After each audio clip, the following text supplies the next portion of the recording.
सौरिया पहाड़िया झारखंड की एक आदिम जनजाति है जो मुख्य रूप से संथाल परगना प्रमंडल के साहेबगंज, पाकुड़, गोड्डा, दुमका तथा जामताड़ा जिलों में निवास करती है।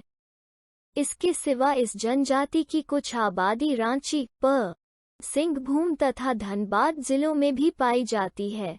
इसकी कुछ आबादी बिहार के सहरसा, कटिहार तथा भागलपुर जिलों में भी पाई जाती है। संथाल परगना के दामिनी कोह के उत्तरी भाग, जिसका अधिकांश हिस्सा राजमहल की पहाड़ियों से आच्छादित है, इस जनजाति का मुख्य संकेंद्रण है। राजमहल की पहाड़ियों की गोद में निवास करने वाली सौरिया पहाड़िया जनजाति को इस क्षेत्र का आदि निवासी माना जाता है। चंद्रगुप्त मौर्य के समय मेगास्थनीज ने अपने भारत भ्रमण के दौरान राजमहल पहाड़ियों के अधोभाग में रहने वाली जंगली आदिम जातियों का उल्लेख मालिया सौरी के रूप में किया है, जो अब अपने को मलेर या सौरिया पहाड़िया कहा करते हैं। इस जनजाति का कद नाटा, नाक चौड़ी, कपाल दीर्घ, रंग हल्के भूरे तथा बाल घुंघराले व लहरदार होते हैं। यह जनजाति प्रोटो ऑस्ट्रोलॉयड प्रजाति की है। सौरिया पहाड़िया जनजाति माल्टो बोली बोलती है, जो द्रविड़ भाषा समूह से संबंधित है। माल्टो उरांव जनजाति की बोली कुड़ूक से काफी मिलती है। इतिहासकारों तथा भाषाविद के मत है कि सौरिया पहाड़िया छोटा नागपुर की उरांव जनजाति की एक शाखा है। शरत चंद्र राय के मतानुसार ये लोग दक्षिण भारत के विंध्याचल पर्वत श्रेणी को पार कर नर्मदा नदी के प्रवाह का अनुसरण करते हुए गंगा को लांघ कर रामानगर व व्याघरानगर में आ बसे। बाद में रोहतासगढ़ तक फैल गए। वहां उन्हें मुस्लिम दुश्मनों से संघर्ष करना पड़ा, जिसके कारण वे दो शाखाओं में बिखर गए। इसकी एक शाखा उरांव मुंडाओं के मार्ग का अनुसरण कर छोटा नागपुर में जा बसी, जबकि दूसरी शाखा सौरिया पहाड़िया गंगा की प्रवाह के अनुसरण करते हुए राजमहल की पहाड़ियों के बीच रहने लगी। सौरिया पहाड़िया कई शताब्दियों तक अपने पड़ोसियों से अलग थलग रही। अंग्रेजों के आगमन के पहले भौगोलिक अलगाव के कारण सौरिया पहाड़िया अपनी स्वतंत्रता को कायम रख सकी।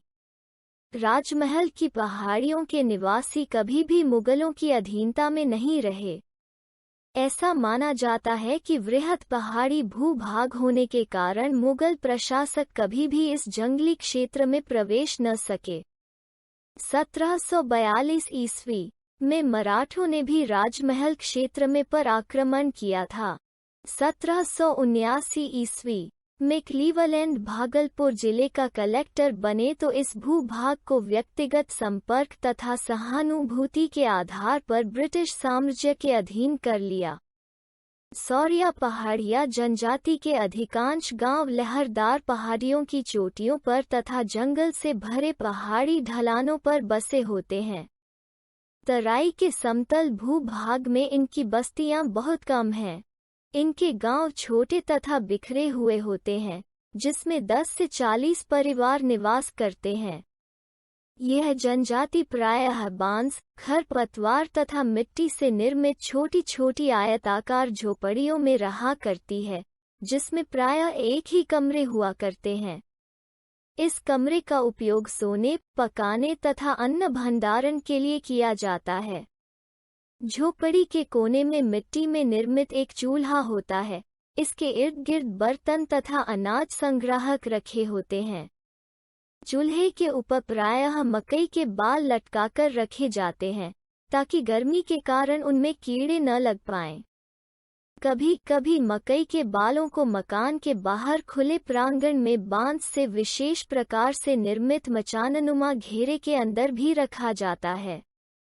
सौरिया पहाड़िया पुरुषों के लिए परंपरागत पोशाक धोती, गंजी व पगड़ी तथा महिलाओं के लिए साड़ी तथा टोपवारे हैं। किंतु अब पुरुष पैंट, शर्ट, लुंगी तथा महिलाएं साड़ी के साथ पेटीकोट, ब्लाउज का भी प्रयोग किया करती है। सौरिया पहाड़िया महिलाएं प्रायः पीतल का आभूषण पहनती हैं। अंगती यानी अंगूठी, मुआन अंगती यानी नेकबैस, हसूली यानी गलेहार, काद्दू यानी चूड़ी, इरपिन यानी पिन, कद्वे अंगती यानी कानबाई, माला, सूकी यानी सिक्के का माला, कोकटो यानी पायल इत्यादि सौरिया पहाड़िया महिलाओं के गहने हैं।